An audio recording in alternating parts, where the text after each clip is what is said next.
Megastar তকমাটা Jeet এটা deserve করেন।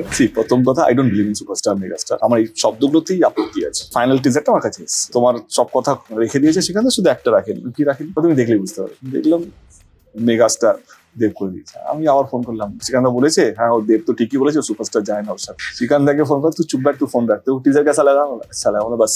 লোকে দেখছে সুপারস্টার মেগাস্টার। প্রত্যেকটা ছবিতে আমার স্ট্রাগল চলে, প্রত্যেকটা। ধূমকেতু 10 বছর ধরে রিলিজ হচ্ছিল না, কেসের উপরে কেস চলছে, সেইখান থেকে কোর্ট কেস থেকে ছাড়িয়ে নিয়ে আসা। পুষ্পা 2 এর সামনে আমরা খাদানকে নামিয়েছিলাম, সেখানে হল পাওয়ার থেকে লড়াই করা, শো বাড়ার থেকে লড়াই করা থেকে তুমি হাসছো কেন, তুমি কাঁদছো কেন, তুমি আসো না কেন, তুমি আসছো না কেন, দে হ্যাভ দ্য রিজন।